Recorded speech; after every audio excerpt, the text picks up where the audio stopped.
Hi, and welcome to another episode of Yomp TV, real life marketing examples from the front line. And we're here for episode 2 of our 3-part series on how you can make money online, and with a particular focus on how you can do it passively. Yeah, that's right, passively, without swapping your time for money. So, part 2 is all about software development and developing a software online, like a web application, that people can then download, use, and give you a retained money per month to use. It's a great thing, but everybody gets put off by software because they think you have to be a software developer, or you have to have a brains trust at Microsoft, or just something just ludicrous to be able to do it. But actually that's not true.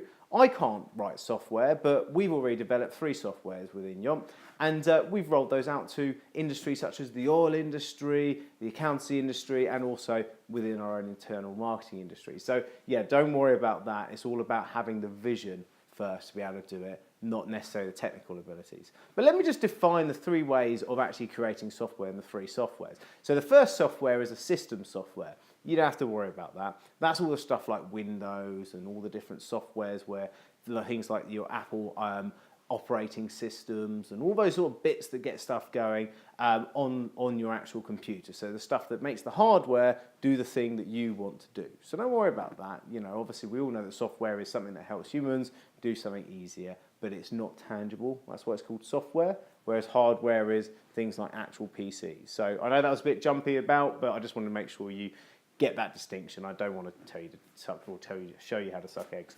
Okay, so number 2 is programming software. So programming software is stuff like helps programmers make websites easier. So things like you've got like a HTML that is a programming software, but you might use something like, HTML is programming language, but you might use something like Dreamweaver, that's the software that can create the HTML for you that creates websites, or anything that you can actually use to help you program or understand a programming language easier. You don't have to worry about that one either too much, because the one thing that we're going to be talking about is application software. Now this is software that doesn't necessarily help a computer do something for you.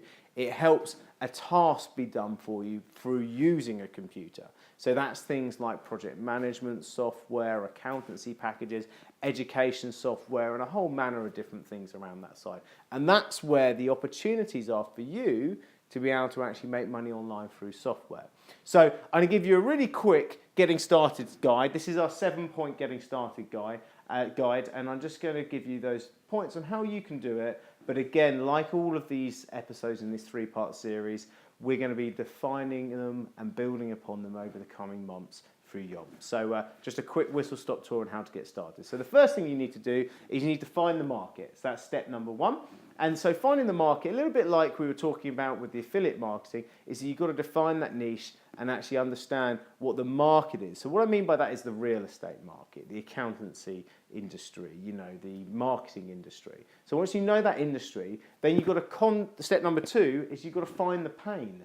So the way you do that is you would phone up people within the industry and say to them, look, what do you find that takes the longest amount of time for you to do? What's the absolute pain in the backside? What do you dread doing?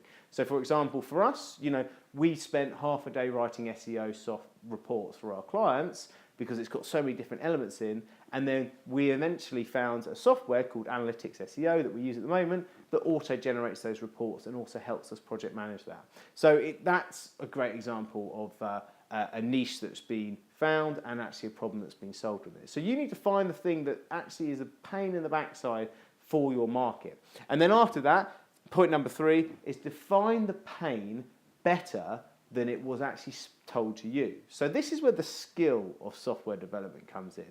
Defining the pain better than the target audience itself can define it. And if you can do that, then that makes you the expert on the problem, and therefore you can find an expert to solve the solution through programming. Okay, a little bit more on that in a second. The third one is to create a beta. So you would create a beta site, which is the test site. You'd test out, you'd create the thing that solves the pain, and you test it with some audience people to be able to give their points and opinions and changes and all the rest of it, but keep it quite narrow, the problem. So you define the problem, you create the beta site that solves the problem, the software that solves the problem, you then test it. There's a lot in that, but that's the next point in there. The fifth point is then refine that into something that's launchable. The sixth point is then to actually launch it and roll it out to the industry. So you can say, dear industry, you've got this problem. We've solved it by having this online software. You can log in for £30 a month and it auto-generates SEO reports or something along those lines. And what do you think? And then obviously you get the online subscriptions. And then the final point is that you just manage, develop and maintain the software. So then people could come and talk to you and say, oh, well, if you had this functionality, that'd be great. You have that functionality and you can probably up the price of the software if you've got extra functionality, or even just create a spin software that works with it. But whatever happens, you get these great online softwares where they've got hundreds of thousands of people that pay their £50 a month to it, and they make an absolute fortune. So examples to look at, things like 37 Signals, who developed a software called Basecamp that we use. They've written a book about it, which we'll put in the show notes. Fantastic, fantastic software, fantastic and entrepreneurial people. So just a couple of conclusion points is you need to, for software, is define it better than the audience can define the problem. Define the problem better than the audience can define the problem. So number two is don't worry about being an expert. Just be an expert on defining the problem. Use experts to develop the software that solves the problem. And point number three is there are more opportunities and more problems out there than you or all of us together have time to solve the problems. So there will always be opportunities. So this is why this is a fantastic method of being able to make passive income online through software development. That was another real life example from the front line. It's Richard Woods signing off.